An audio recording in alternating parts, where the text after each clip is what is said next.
Reach up there and pull those belts tight one more time Saturday night. This is episode 33, if I remember right. Yeah. 33 or 34. We are glad to have a guest and a friend, Robert Chavez, who's the flagman at Barona Speedway. He's joining us maybe for the whole session. We'll see how that works out. You're welcome to stay for the whole session, Robert. We got some news from Arizona racing. We got some news from Barona racing. Appreciate it. There's a little bit of national stuff going on. Some silly season getting started early. Some jackasses on YouTube. So we're all about it. Yep. From one set of jackasses on YouTube to another, anyway. Right. Yeah. So Thomas, you traveled to Mojave, right? Yeah, we did. We went to Mojave this weekend. Trip was definitely exciting. Started off with getting out of here early in the morning, 6:30. Met Stephen Lute on the highway passing El Cajon, and then met up with his dad in Acorn, where found out my left side trailer fender was gonna fly off the truck. So, little roadside repair. If you go back in Facebook, you can see Stephen there grinding that fender so we can get it welded back up. Now get that fender. I got to stop you there because I heard from a little. Okay. I heard that was supposed to have been trimmed at the race shop before you hit the road to go there. Okay, who told you that? Well, the little birdie. Breaking news. I'm sure it's the same little birdie that shut the shop all the way the fuck down before I could get the work done. So we had that conversation in the shop today. He was like, "Hey, the guy that we called Granddaddy Dirt gonna fly off," and I was like, "Yeah." Shenanigans, huh? Yep. So, but yeah, get it to Mojave. We get it out to the race shop over there. I've got friends that race there in Mojave, so I had access to a full shop. It was nice. Got the fender fixed the best it's gonna be, and woke up Saturday morning. Went to Mojave. Went to the track kind of early. Gates were open. We found our parking spots. Did a couple things on the cars. It was only 104 degrees, so we decided to go back to the house and go back inside for a couple hours because they don't start racing until 7:30 at night. Sport mods were the first ones up on the docket. So they watered the track really heavy, like a Brad Whitfield heavy, real heavy. Rolled it in. They had all the cars on the property, rolled the track in, and then they let it sit for a half hour kids race, and then we got out and got some hot laps, which was nice. My first time being at a track that does not have walls on the outside other than on the front stretch. So the first time I come hauling ass down the backstretch going into turn 3, all I was thinking is, I hope it turns. Yeah. So that was interesting. Of course, it's IMCA, so they line us all off points. We had 16 cars, I think, maybe 17, but two heat races. Me and Steven both started dead last in the heat races. I think Steven was supposed to start 7th, and he ended up starting 5th because the guy in front of him didn't show up. But he finished 4th in his heat race. And then I started 7th and ran to 2nd in my heat race. So that put us in the transfers, made the show. He started 9th, I started 10th. Within 4 laps, Steven was up to 2nd, and I think I was running 4th. I'm not familiar with the track, so I kind of got myself in a little trouble. We came off of turn 2. The caution was out. So in the car, I never saw the caution lights. They got caution lights that are 25, 30 feet off the backstretch. You can see it as you come off of 2 if you know where it's at and you're looking for it. But then they got a second one that's down at the corner of turn 4 on the entry, but behind the backdrop is a bunch of trailers and the tech shed and a lot of other lights going on. So that one's hard to see kind of what the deal's going on. But as we come off of 2, the caution lights come on. Well, I'm running behind Miles Morris, and we're passing this guy. I'm right behind Miles. He makes the pass on the inside. We're going to go down to 3 and 4. I've lined the guy up. I'm going to make the same move down the bottom. But the caution light comes on. Miles checks up. The guy in between us checks up. I did not check up, and I was less than a foot off the guy's bumper. So So you ass packed somebody. Ass packed. I called it. I think I kept calling it a cunt punt. Yeah. So when I tag it super hard, I spin the car out off the backstretch, and then I hear caution over my headset. So in my mind, I thought I was the caution. I'm like, damn it, I fucking did it. But I was, man, I could probably go back and find out what the guy's name is. But I'm in the car. You can see in the video, man, in the car, I'm fucking pissed. I'm sitting off the backstretch, and the dude rolls past me. I give him both birds, and on goes life. Starting the back of the pack, starting 15th, now restart. The race did end up getting shortened to 11 laps. We had a shitload of cautions. Could never really get some stuff fucking strung together. There was a ton of sport mods torn up after that race, except for mine and Steven's. Well, that's good. Yep. Right. Yep. Steven ended up running second. I restarted 15th, 5 laps in, and we finished at 11 laps, and I finished the race in 6th. So, it feels good. Felt really good. The track was fast. It was fun. I made the decision to leave the 3 off on the right rear because I thought the track would hold moisture for a little longer than what it did because they watered it pretty good and the track looked all right. But that was probably, the start of the race I was good, but the end of it I was too loose. Probably could have used that 4 off right rear. But hey, live and you learn. The track was very friendly with us. When we showed up the first time, I dropped our trailers off. Both the owner and his brother showed up and welcomed us and asked us how we were doing and all that stuff. At the end of the night, they came up and talked to us. Race director came up and thanked us. Mojave Valley reached out on Facebook on my race recap posts and thanked us for coming out. And then this afternoon, they updated their race schedule and gave us another night out there at Mojave. That's a completely off weekend at Barona. So, Nice. For any of the Sport Mod guys at Barona that are listening to this thing, pack your shit up, guys. We're going. Let's make this thing big. It's a fun track. It's a fun track, and I'll definitely be going back. So pack their shit like you did to Miles Morris. Well, he didn't pack Miles Morris' shit. He packed the other guy's shit. Yeah. Yeah. Miles Morris was probably just a little bit faster than that other guy. Yeah, well, and that was the thing is me and Miles, Steven started on the inside, so when we took the green flag, Steven was able to weed his way through the cars pretty quick on the bottom there, where me and Miles were kind of trapped on the outside for a half a lap or two. And then finally, Miles started moving through, and I just followed Miles through the pack the whole way through. I think it's good to follow. Yeah, Miles is fast. It was one of the things I said to the folks before we left here was, there's going to be, if Hudson and Miles show up, that's good regional talent to go run against and base yourself off of. Like, you might be hot shit at your track, but let's go run against some of these other guys. So, that was fun. That was good. Didn't Miles end up winning that deal? He did. He passed Steven 3 times. Well, he passed Steven, then a caution came out, and Steven got back in the front. Then he passed Steven again, and the caution came back out, and Miles had to drop back. And then he finally passed him for good. The question is, did he pass Steven in the same spot every time? No, he passed him in 1 and 2 twice, and 3 and 4 once, I think. I was just trying to make sure Steven was learning to move his line to wherever the fuck he got past the last time. You got to figure out where to go, right? Yep. He showed you once, fucking stop that shit quick. Yeah.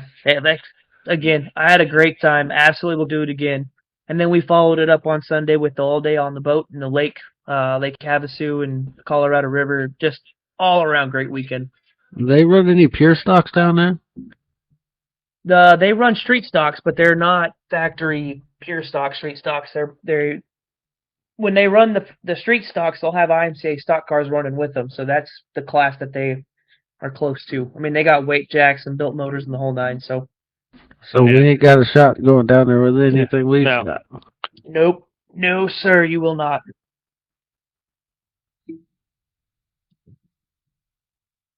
All right, well, on to you, Mr. Brandon. How was your weekend? My weekend? Yeah, how was your weekend? Pretty quick conversation. How did things start off for you? They started off great, actually. I got to JT's house, Everything checked out his nice new paint job Did on you his have nice. any turnovers for breakfast? Huh. Well, so what had happened is I hit the start button on my automobile, and it fired right up. I unloaded it from the trailer, did the normal check air pressure, make sure the battery charge is good, and, oh, let's go to driver's meeting, normal stuff. Let's get in staging. They called us early. Let's do that. Let's fire it up once, move forward. Fire it up again, move forward. Fire it up again. Now we're in final staging. Oh, the white flag comes out on the heat race before me. Let's fire this pig off. The starter has left the chat.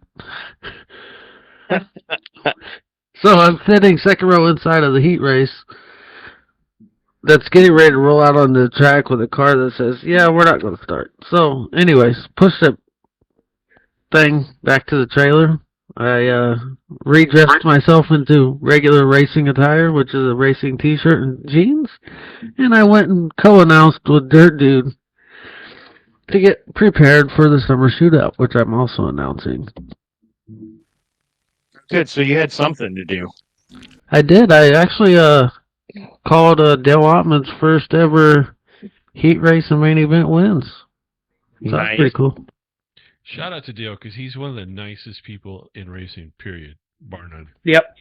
And what's crazy about that is I said that in his interview down in Victory Lane after the main event. I interviewed him in between heat race and main event because he was walking by and I interviewed him. And I told him, well, let's see you again after the main. And then I told everybody in the crowd that's probably one of the nicest dudes you ever come across in the pit area. Yeah, Yep. Sure. Good on him, man. That's a picture, yeah. The heat race was kind of an easy win, but the main event, he actually had a good battle on his hands for a couple laps in the main and was able to hold on to it. So that was great. Good. Yeah, he had to fight his butt off for that shit. How did Vegas go, Bridger? No, Vegas is Vegas. Still gambling, still drinking in the pool. That's all. My weekend was uneventful. I feel like Robert probably had the most eventful weekend. Those of us on the screen here after Soper. But didn't you gain an in-law or something? I did gain an in-law. I gained a daughter. So yes, so that was good. Wedding, it was all good. It was fun, good times, and yeah. Now I'm ready to get back to racing. Get my car ready for June 7th. So yeah. Well, yeah, Robert, what happened to you? I mean, I know the flag stand's usually not that exciting, but it was this weekend, right? So, I thought for sure I was going over the back railing of that thing. But I watched that guy come straight in, full speed, never lift, and just felt the entire thing like it was going to fall over. So, Raz, Phil, Neilden, you guys built one hell of a stout stand until a car hits it. Is it still intact? They had run lag bolts back into the telephone pole to hold it in place. The opening that you would walk through to go down onto the track, the pole itself on the left at about the 6 foot tall mark is crunched in. The channel that's on the right hand side, that's bent. And the ladder itself from the third rung down is bent inward.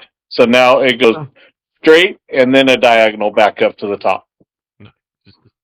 So now it's a sobriety check before you get in. Exactly. Well, Hey, I want to add in on that real quick. From Eric Evans himself, he wanted to say thank you for saving his flagman because it would have been a son of a bitch to try to replace that guy. Thank you for that. They wanted me to thank Raz and Phil and them for building that thing as sturdy as they did. So that's from Eric.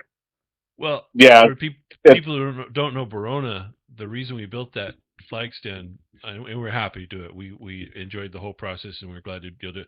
but where the flagman used to stand is right where that car hit, and we Yeah. built that flag stand to elevate the flagman up. So I mean, had you been in the old flagging position, you probably would have got smoked. Oh, 100%. And the only injury I got that they were worried about was when it hit, it took the plexiglass shield that's up there on the left-hand side, and it shattered it. It broke the thing into 3 pieces, and it hit me in the neck. And I thought it sliced the back of my neck open. So in the video, and you see me just laid up against the wall, I'm trying to hold. I didn't want to move. I didn't know if it was cut or what, but they were worried that I had a concussion. I heard everything. I just wanted to catch my breath before I got down, and thank God Enrique. Yeah. I mean, our fire crew was right on top of it. Dave Halverson was there right away. And Those guys Enrique. rival anybody in motorsports. Oh, 100%. I'll tell you, Code Brown was in effect because I was standing behind the flag stand announcing with Dirt Dude, and when that happened, and I seen Robert back up against the pole, so I was the first one up the ladder to make sure he was all right, simply because, well, he was standing there and not moving, so I wanted to make sure that was good. Yeah. I appreciate it, Brandon, because it definitely was scary, and they told me that I could not go back up in that stand the rest of the night, that I needed to take the night off, so it was kind of tough having to watch somebody else do my job for the night. Yeah, but luckily we were able to. Yeah, Hopefully 100%. Somebody at the track can pick up where we left off and get that flag stand back in decent shape. There's lots of fabric, so I'm sure somebody will. Well, they put some fasteners into the pole from the flag stand to the light pole that's right there to sturdy it back up, because it was pretty flimsy after that hit. Yeah. And I did get, I've had a couple people reach out, and they are sponsoring me a helmet to wear while I'm up there from now on, just to protect my head, because I have been hit with rocks still up there. So looks like I'm going NASCAR style up there with a helmet and everything. If the stand we built kept you from taking a ride on a plus bus, then it did its job. I'm 100%. I'll never get over plus bus. I'm sorry. You got to give a shout out to that, Raz. Yeah, was it Andy Stapp came up with the plus bus, and I'm used it ever since.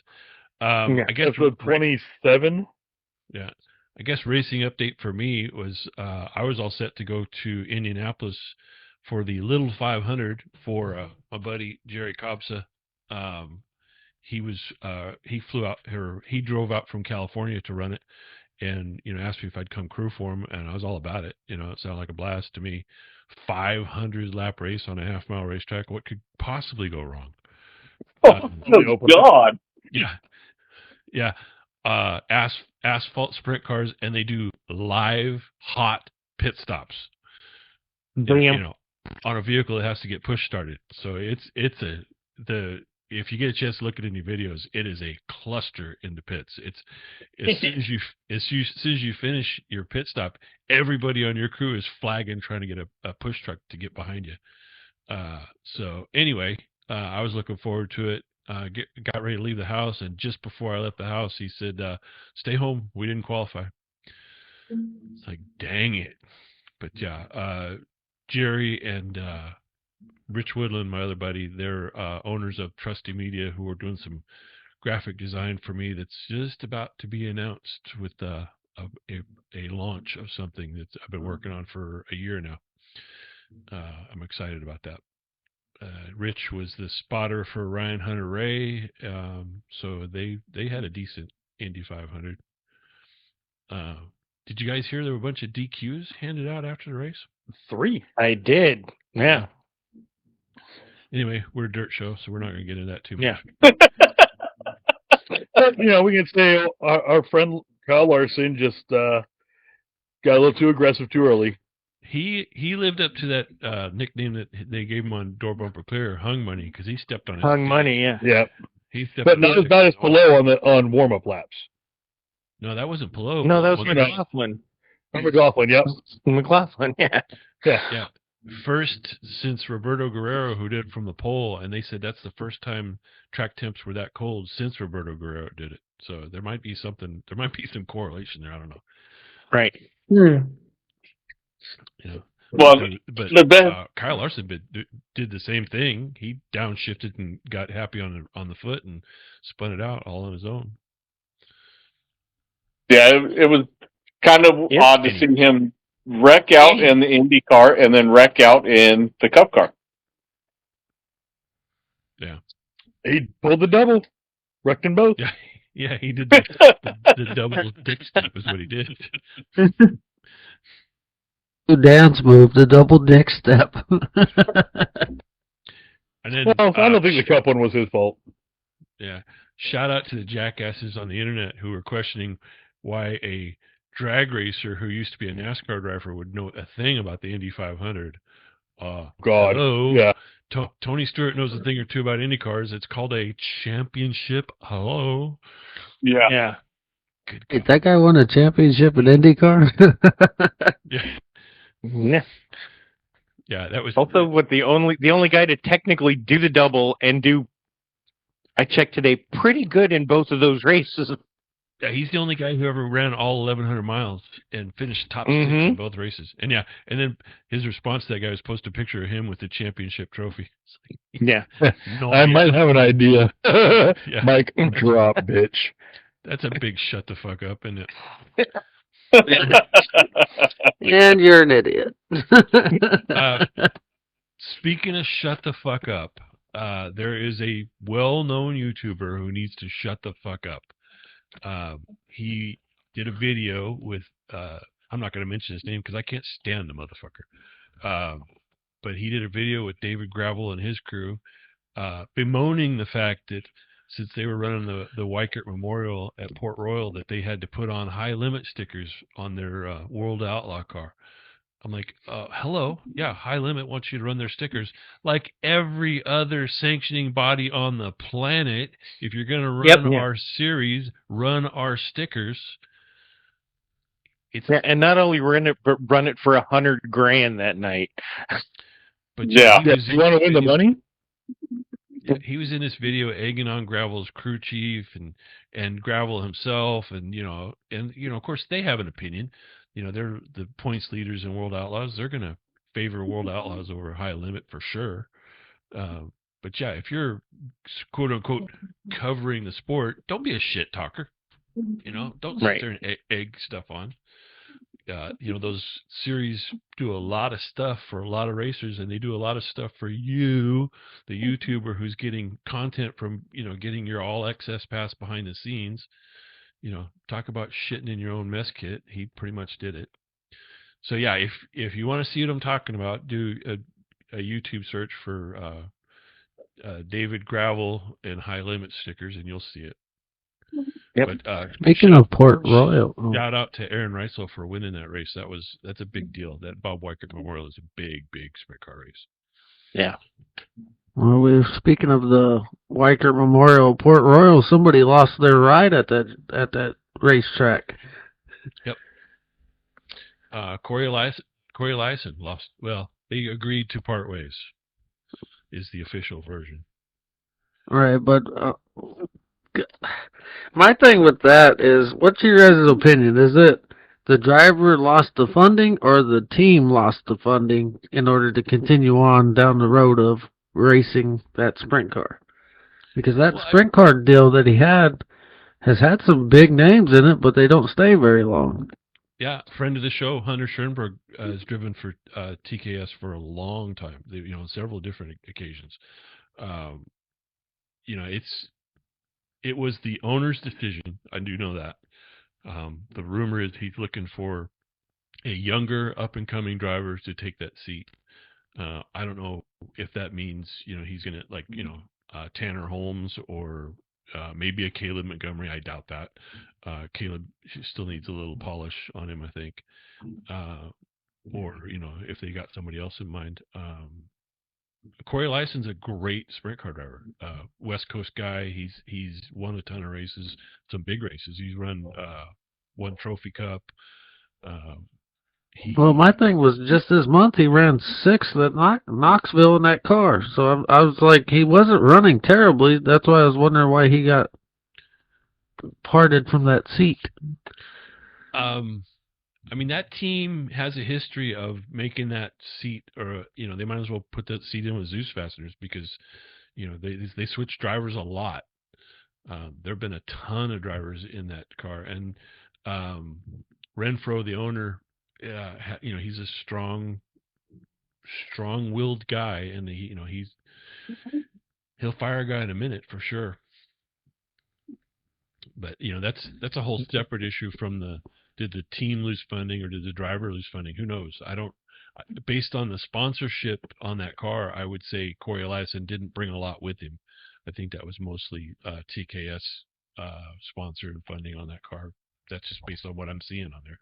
It's a lot of Iowa-based stuff, and they're out of Iowa, and he's a California guy. So if he brought a sponsor with him, you would think it would be, a California company or a California individual. Yeah. So, I was getting at is there's some pretty good drivers around, but it doesn't seem like they're necessarily getting the bids for some of these open seats.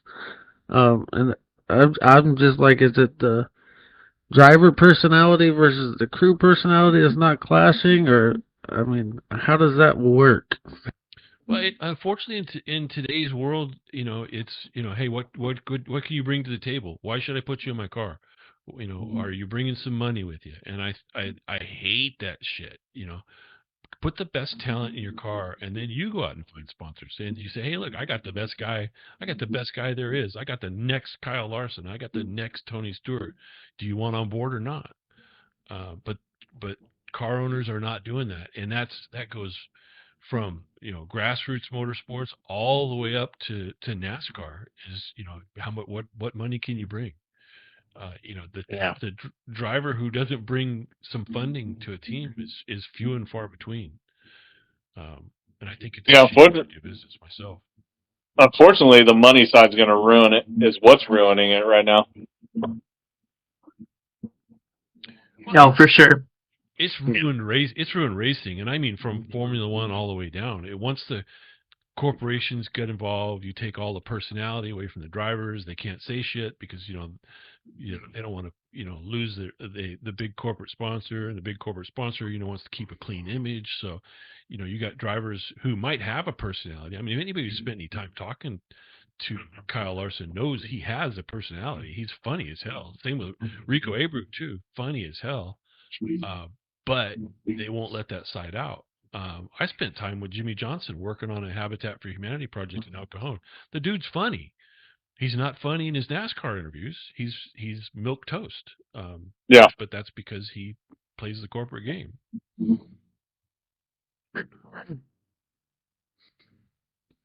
Speaking of Rico Abreu, Neil, how's your little buddy doing? Oh, I love me some Rico. So I was fucking suck his cock already. You might have to sit on the floor for that one. Your knees, I think, are gonna be a little too high. Come on. Oh yeah, that's a easy shot. I mean, get it below the knees. Low blow.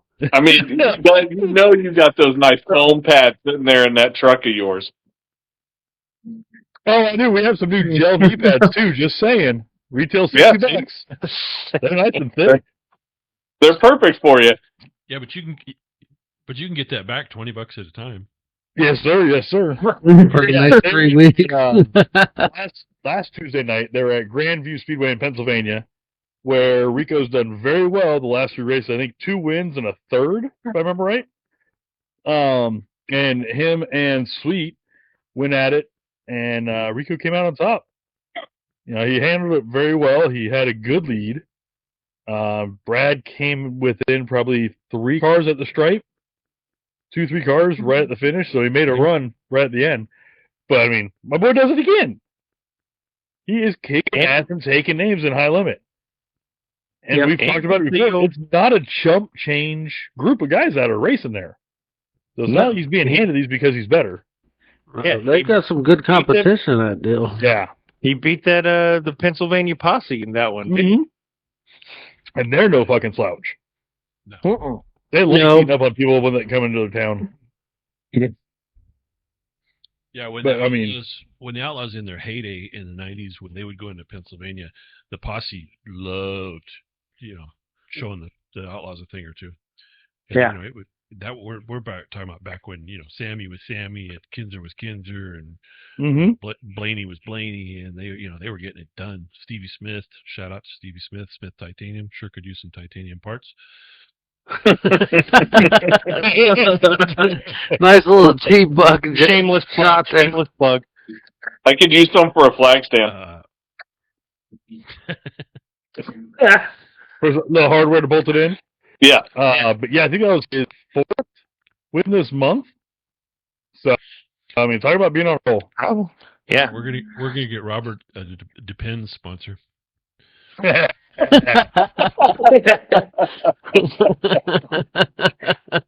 Well, I guess on next Saturday we have to bring you a pack of Depends on the Dirty Sliders podcast. Perfect. There's going to be a box up there in the flag stand for you. I don't know what everybody else has, but just a random thing. I was watching Tanner Holmes' video after that big wreck he had. You talking about the exit? Yeah, junked that chassis. So they had he did a video where they're rebuilding the car, to get ready. And his sister, who is a decent sprint car driver in her own right, Carly, and a huge supporter of Tanner, she basically rebuilt that car by herself. And shout out to her. She got pushed off to test it. Full safety gear, full fire suit, full helmet, everything. And I even commented on the video from the Dirty Sliders account. I'm like, big hat tip to you, because we see a lot of sprint car drivers who will throw a helmet on and go push off. I'm like, if you're going to have a fire, it's going to be after you had something big like that and had to rebuild the whole car. So that's when it's when you need your safety gear most, and most of these drivers don't wear it, and some don't even wear a helmet. I had to get on a young Dirty Slider friend of the program for pushing off his car without even wearing a helmet, and he at least wears his helmet, but he also will hop in that car with a helmet and shorts and a flip flop, which I hate to see. Right.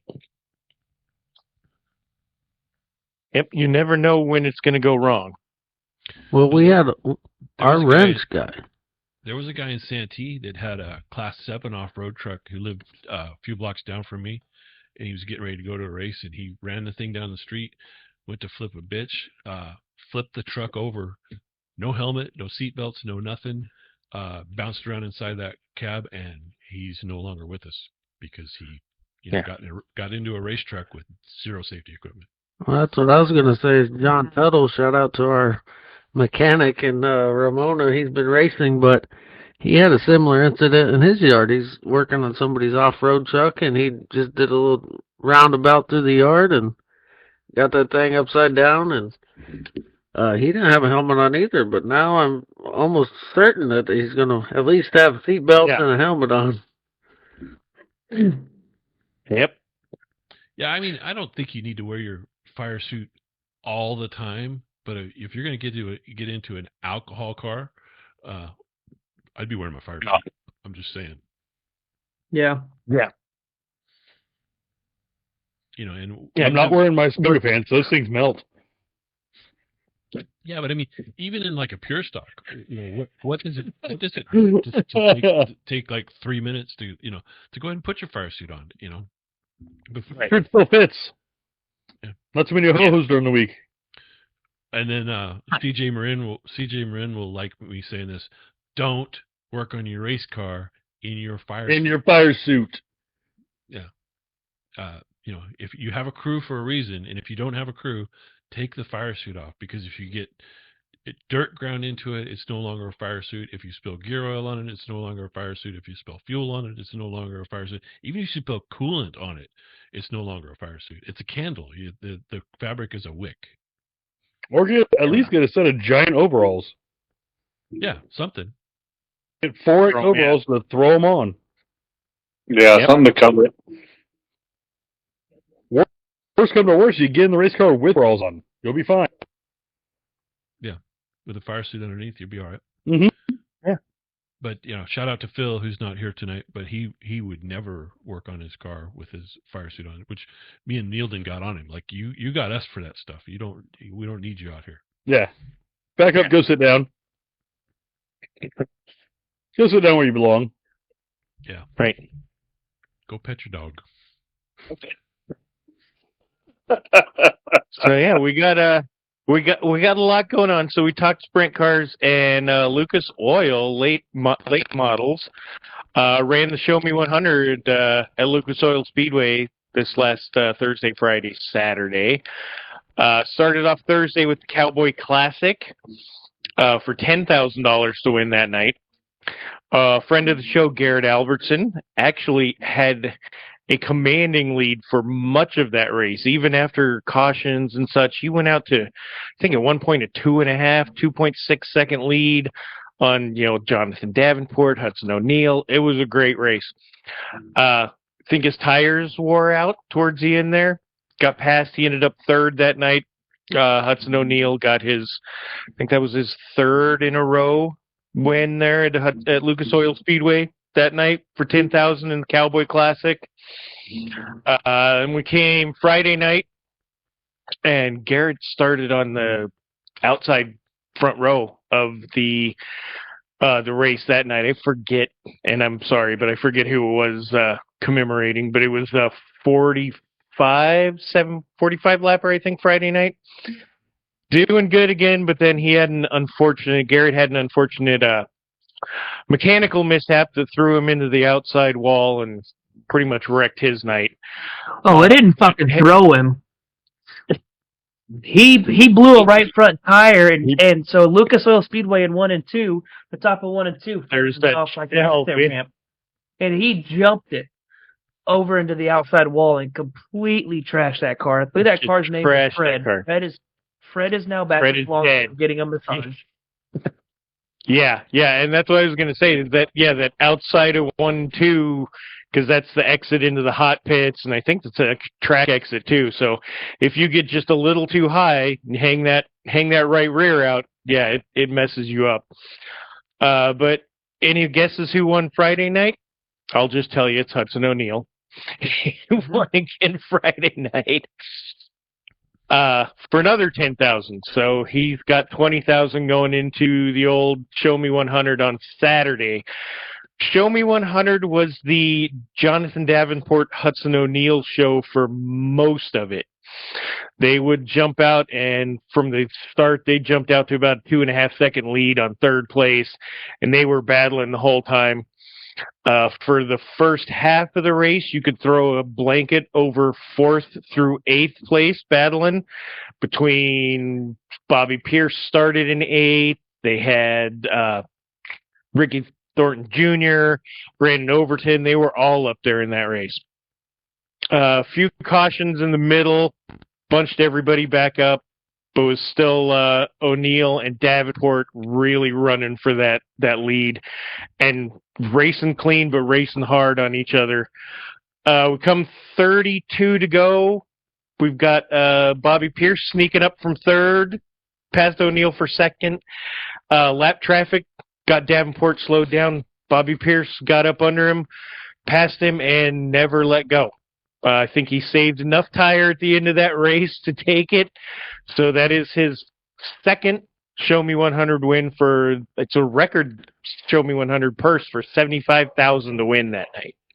Well, shout out to Hudson O'Neal, because he just went to Flow Racing Night in America at Marshalltown, and that was the 2nd year in a row that he won Marshalltown, and then he rolled into Lucas Oil, and that dude's been on a tear lately. Yeah. Oh, yeah. SSI might have figured something out there. So, speaking of Jonathan Davenport, there's kind of been a development in the Bill Stein gate. By the way, if you don't know how to pronounce it, it's not Bill Steen, it's Bill Stein. And I will tell you how I know, because the owner told me how to pronounce it, because Bill Stein is a Poway-based company, which is about 15, 20 minutes away from Barona Speedway. Oh, yeah. Yep. So it's Bill Stein. Anyway, Jonathan Davenport did that now famous video where he mentioned Bill Steen about 18 times, trying to make up for his deal where he thanked One Penske. Penske. Yeah. But Longhorn Chassis just announced that they re-signed with Bill Stein again as a partner with them, and then Longhorn has that Longhorn Racing Dynamics company, which they started a year or two ago, where they're basically working with racers and their shocks, and they will work with any brand of shocks, not just Bill Stein. And they had an agreement with Kevin Rumley, who is the car owner most famous for having Kyle Larson drive his late model.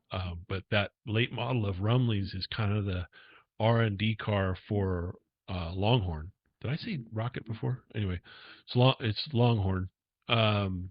Anyway, he kind of does their research and development for suspension. Rumley's known for thinking outside the box. He's the guy who came up with, quote unquote, the device that's just the weirdest looking thing anybody's ever seen. But anyway, he also had a deal with Bill Stein, and they chose not to renew with Rumley. And in yet another development, Longhorn has announced that they are coming out with their own shocks. So they have started to through the Longhorn Racing Dynamics portion of their company, they are now starting to produce shocks. I don't know how much is their own stuff, or if they're taking Bill Stein's or Penske's or QA1s or Integras and rebuilding them and rebranding them, or if they're actually making their own products. I tend to think they're probably machining everything and everything's coming from scratch. But I think that relationship with Bill Stein is probably going to get a little sour if they continue down that path. Mm-hmm. Yeah. Usually, yeah, when you have a good sponsor with something like that, then you go in business for yourself, competitor of your sponsor, that usually doesn't lead to a good ending. Right. I worked for an auto repair shop that we were a AAA approved shop, and AAA started doing roadside service where they were installing batteries and doing battery testing and starter testing and everything on customers' cars on the side of the road. And the AAA rep walked in, and the owner of the shop reached up, grabbed that AAA sign, and pulled it off the wall and handed it to him. He says, "I'm not going to take any part in promoting my competition. You can get the hell out of here." Like that goes. All I know is that in at least the sport mod world, Bilsteins aren't really ran. We don't use Bilsteins at all. I'm sorry. Bill Stein. Bill Stein. Give me Bilsteins. Bill Stein. On your I'll put Bilsteins on my truck. On your IMCA mod? Yeah. My uncle, back in the day, my uncle was sponsored by Bill Stein when he was running Orange Show in Irwindale. They would do his shop for every race. Cool. Yeah, they're a fantastic company. They have a really, really good reputation in all aspects. When in the auto repair world, And your phone just shut off. They're considered the cream of the crop. Well, and I didn't know they were. I didn't know they were based here in Poway. Yeah, they're in my district. I go by and see their R&D guys all the time. That's cool. We got a sneak peek of a knobber here, or what's the deal? We don't know. Oh Lord. Oh, good God. Hey, local regional driver stuff here. Chaz Baca goes to Benton County and picks up a $4,600 payday. Did you watch that race on IMCA TV? Holy There he goes. I did not. goodness.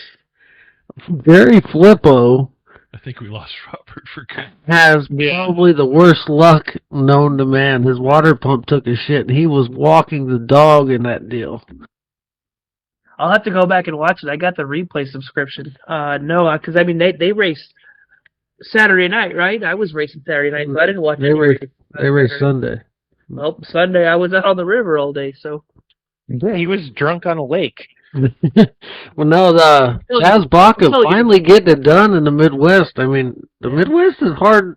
Coming from Arizona, where Chaz, like I told you guys before the season started up there, he was kicking ass down in Arizona, up here at Barona. He's lucky to get into the top 10 in the Midwest to get one done at, Benton County, and that was their modified special. So they had a handful of good guys, like one Tom Berry Jr. and some folks like that, running around up there. Yeah, but it's not completely unheard of for these guys from Arizona. There's a couple of guys before them that have gone up there and done all right. Well, I think one fella's won the Super Nationals. Well, Cody Laney came out of California, and he has won a Super Nationals. Dylan Thornton out of California has won up there. Actually, he did the double duty with the late model and stock car. But no, there's a bunch of dudes coming from down here up there that are doing great, but it takes them a minute to do great. Zane DeVilbiss, for example, moved his shop to Marshalltown, Iowa. Mm-hmm. And I don't think he's won a race since he's been up there, but he's finally working his way into, top fives, running for the money. Yeah. But it takes a little time to get used to the clay, as they say. Well, Tim Ward? Going back to the dinosaur days again. Mayor Super Nationals. Yeah. Going back to the dinosaur days, like I've said on here before, when I went from California back to the Midwest, I was like, oh, hey, these guys race. Yeah. And 5 nights a week they race. Shout out to a friend of the show, Hunter Schoenberg, who got his first top 5 in World Outlaws competition this last week. Why we're giving shout outs to John Tuttle one more time, because he made the A main in the pure stocks at Barona, his first ever A main, second race only ever on dirt. Nice. Made the A main. Boy, he was texting me Saturday night when I in between my races. I would respond back to him. That was cool, man. That was cool, dude. He was very excited. I was watching on my race pass, and yeah, when I saw him, man, he was all over. He's like, God, I made it. I made the A main. I'll tell you this. That's a damn good looking car too. When the red flag came out and he was parked by the flag stand, I walked over there when they said that they were calling the race, and I said, Don, JT, you made the fucking A main. He's like, what? I said, they're going to call the race and you're running 5th right now. You made the fucking A main. He's like, yeah. He's just a good man. Oh, it's so cool. Yeah. And he didn't get lapped either, so shout out to JT. A big win. Yeah, he did good. Good. I heard old Robbie Norris came back from college and put a whooping on these boys. Oh, he did. Fucking howdy. And let me tell you this, first of all. Watching from the announcer's booth, driving a pure stock, you don't realize how much of a shit sandwich it is sometimes. But watching some of these cars throw like complete haymakers on people coming through the field, and I'm like, this is a weekly occurrence. Like in the car, you don't notice that if you're not the one getting dick down, for example, because some of these dudes are swinging some dicks around and tearing some shit up. But yeah. Robbie Norris, he had to work for it. I mean, it wasn't given to him because Joe Cott and actually I talked about Jacob Novak. No, and Jacob, yeah. The last race. They were having a dogfight. The first 15 laps of the main event, Jacob Novak and Joe Cott were throwing haymakers on each other like nobody's business. And yeah, that's like Jacob's, third race in a pure stuff? Third. Yeah, third. Because, yeah, like I say, I was watching my race pass, and I'm watching the live timing. I'm like, they've got like a 3-second lead on third. I'm like, they're nailing it there. They were getting after it. And then, yeah, watching the videos, yeah, they were getting after it. And they were racing good and clean, and a couple little taps here and there, but that happens. And then, yeah, and till the end. Yeah, well, you had a driver that had talking to over the radio. Oh, okay. So, not at all. Yeah, I mean, we're out there. Go ahead, Robert. Don't come out there and start complaining complaining about other drivers roughing you up when you go out there and do the same week, and you do it to a leader, bad thing. Yeah. So, Damn right. Totally, Yeah. yeah, totally not dirt related, but I will say this: Amazon knocked it out of the park on that NASCAR broadcast. The camera work was amazing. They weren't zooming in super tight on the cars like some have done. They didn't have the gimmicky cartoon crap. The commentary was on point. I really enjoyed it. I thought it was a really good podcast. It was nice to hear an F-bomb on a broadcast too. And now we know Those don't happen very often on national television. I didn't get to see it, but let me guess. Junior? No, Carson Hocevar. It fucking blew up. Radio. Okay. I saw that clip on the radio. I know what's wrong with them. Motherfucker blew up. God damn it! I don't. This is. I'm the moderator. I'm supposed to shit on track, but now we're going down this rabbit hole, damn it. I don't know. I couldn't tell you about it because I just heard it. It was somebody was playing a video on their phone. I think it was an Indy car. Maybe it was Formula One. I don't know what it was. But the guy comes out of the pit talking about his car. He's like, "Yeah, it feels good. It feels like we need a little bit of this, a little bit of that." And the left front wheel comes off the car. He goes, "Oh shit!" Well, shit. The definite oh shit moment. Yeah, I will have you know, for after we talked at race, we everything talked about was implemented for starts at Barona now. Thanks. Thank you, sir. There is now a color on the wall and in the infield. Thank you. But I want you to know that I went back and watched the video of me jumping the restart, and you were wrong. I wasn't a foot early. I was a whole ass fucking billboard early. Well, Be happy Super. to the fucking foot then. Shit. You'll be happy to know that they moved the restart zone back also, Soper. So it's not all the way 3/4 away through turn 3. Now they've backed it up, so you actually have a little runway in the corner to get started. Good. Yeah. Good. But the other thing is, it has to be said, you guys know you're supposed to maintain your speed all the way through from turn 2 till the start, correct? Yep. Yes. Okay. Sure. Sure. I know. But keep an eye on him. Right. Oh. Yeah, keep an eye on him. No, it was something else it was that guy that you had on last week that wasn't doing it this week. And I fucking called his ass. Yeah. Yes, you did.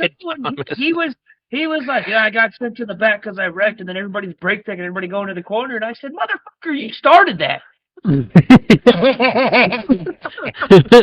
Boy, it's a fucking grab ass is what it is. I mean, driver games are fun, but it's not fun when you're dead center of a fucking pack of 20 cars and the leader's locking them up and everybody's just fucking ass packing you. It's like, Right. Dude, what the fuck? Well, When the best part about it was Sorry, I'm Robert, watching him, and it's like he was just complaining about how he just kept getting rear-ended because of brake checking, and then he's leading it, and coming down the green, he locks the entire field up and then takes off again. It's like, no, man, we're not playing those games. You can't complain about getting ass packed when you're doing the ass packing. Well, we said it on last podcast, and I'll say it to you, Robert, and pass it on to the other officials. It's nice that you guys are making a call, because there was a period when no calls were being made out of fear or whatever. But now at least a call's being made. The nice thing is you're not you and the other officials are not afraid of being wrong, which it's great. Hey, you know what? If you make a call and you're wrong, okay, I'll try to do better next time. But that's a hell of a lot better than not making a call at all. 100%. And that's the thing that we've told everybody was, hey, if we're wrong, we'll tell you we're wrong. But we're human, and we're going to make mistakes out there. But we have a lot more people that are watching stuff and are going to let us know. We're going to talk about stuff over the radio before we make 100% call on something. And then if we're wrong, then we're wrong. Yeah, and I mean, I've worked with you as an official out there, and you and I've had discussions, mid-race where, on stuff, and sometimes we get it right, sometimes we get it wrong, but at least we're trying to get it right. Exactly. You can't ask for any more now. I think you're getting better, Robert. I haven't motherfucked you in the fucking flag stand in a while. No, but God, opening night, I sure as hell was by that modified guy. I thought I was going to lose myself out there. My favorite Robert Chavez quote is, you got on the radio and told the driver, next time he waves at me, make sure he has all his fingers up. That was probably when he was talking to me right there. It was the first or second practice session at Barona, and we're out there practicing sport mods and modifieds. They're on the track. I damn near so in turn 1 and 2 there was a dip where the water had collected and the drainage was all fucked up in it. They put a delineator in there, and I almost hit it. But I wasn't sure if I hit it. And I guess Steven Luch fucking smoked it. So I rolled by the flag stand. And as I rolled by the flag stand, I'm like, sorry. Well, then after the race, Robert comes up to me and goes, hey, you son of a bitch, stop hitting my cone. And I look at him and I go, hey, you son of a bitch, it wasn't me.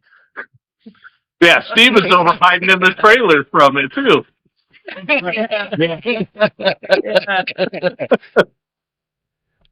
I don't know what you're talking about. If nobody's got anything else, I do have a dirty slider of the week nomination, and that's shit! Here we go. Oh yeah. I want to nominate a reverse slider. They do. So my dirty slider of the week goes to the 78 car for trying to smoke the flagman at Barona. Winner. Did you guys watch the video of that thing? I did, yeah. He came off of 4 by himself, overcorrected, swapped ends, and smoked the fucking. He never lifted. Yeah, the 7-0X turn 2. 7-0X, yeah. But that car in particular, that's the one that their company owns, and they all take turns driving the thing. I don't believe that guy's going to be in the rotation because I don't believe they have a car to rotate. Lost his spot. Oh no, the car rotates really well on its axis. Oh yeah, there we go. He looks nice right there. Oh, we have the still shots playing. Oh, there's a little higher. Man. Tail slap the fuck out of you, bud. Oh, there's Brandon and Dirt, dude. Oh, yeah. That's the fucking shaper, right? Yeah, Eric flat said if I was still down on the bottom one, I was getting smoked. Oh, yeah, you were definitely catching the bumper, because when I was standing behind you, I seen all 4 wheels in that window right there underneath your flag stand. I was like, oh, fucking, whoa. Yeah, it's like, dude, once you notice yourself getting sideways, lift and let the car somewhat try to correct itself. Don't just keep hammer down on it. Nah. Right. It's a lot funner to fucking drive out of it. When in doubt, throttle out. There was no throttle out on that one. Fucker all the way. Hey, that car was fast until it wasn't, all right? Yeah. Yeah, it's fast all the way to the flag stand. Next race week out at Barona, man, if you need a backup, I'll be on standby. We're not racing and I'll be there. I'm just glad I didn't have little Ollie up there with me. Yeah. That would be Ollie, sponsored by the Dirty Sliders podcast. Dirty Sliders, right. Yeah. Ollie Shank. Yep. Yeah. And that's the one thing I told everybody. Real money. I've actually said I'm glad I don't have anybody up there anymore, because that would have been horrible trying to worry about both of us. 2 people in. Yeah. So I got one more thing. Chase Johnson. We've been seeing he's been getting out and about and making races, and here he is at NARC King of the West at the fairground there was it last week?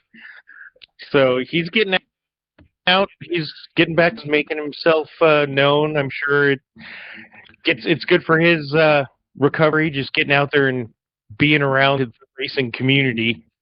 I'm sure it is helping him want to get back in that car.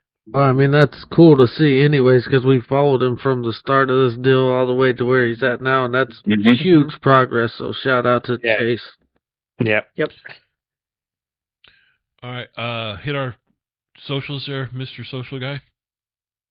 We got Dirty Sliders on Facebook, Dirty.Sliders on Instagram, at Dirty Sliders on X or Twitter, whatever you want to call it, and Patreon.com, Dirty Sliders Podcast. That's where you get all your cool quality merchandise and T-shirts and such, and exclusive content. Once Brandon gets his car to go around the track with the camera that Neil and Roundy Miller Mill Run Tools sponsored for him. Do we have the ability, if we share videos on here, will it actually play? It'll play but no sound. If John edits it, you get a video. If I edit it, then we're screwed. Okay, well, so don't shut this shit off then, because I got to show you something that happened to me. I'm going to share it in the Dirty Sliders chat, and then I'm going to pull it up for you boys. Is it the one that was on your Facebook page, or what? Yeah, that one. Well, that was Code Brown and High Alert there, buddy. That was High Alert Code Brown. Hang on. Like that Penske microwave. Yeah. Is it microwaveracing.com? No. Radarrange.com. All right, pulling it up. Pulling it up. Here we go. Facebook. All right. Can you guys see it? Si, senor. There we go. We're all in the mail.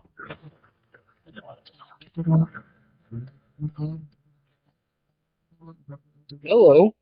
Somebody's not home. I thought it was going the wrong way. I hope you having a good night. Was Pucker 101 there, huh? Buddy, I told you I was following fucking miles through all that shit. Until, uh-oh. This is going to suck. And that was one of those moments where I cannot tell you what I did in the car. I have zero idea. I don't know what my feet did. I don't know. I don't know what I do. all I know is I made it around that somehow. Whew. Evasive fucking action there, buddy. Good job on your reflexes, your cat-like reflexes there. You can't Thanks, park buddy. there, bud. No. Yeah. All right. Well, thanks for watching. Thanks for listening. Like, comment, subscribe, do all the things. We appreciate everybody's support. If you are at Barona Speedway, you can go to either one of these guys' pits and get a T-shirt, or they'll tell you where to go to get a T-shirt. Stickers. What else we got? Nothing else. Nothing yet. That's all we got now. Yeah. So till next week, thanks for tuning in. We appreciate everybody's support, and good night, everybody. Thank you, folks. Good night.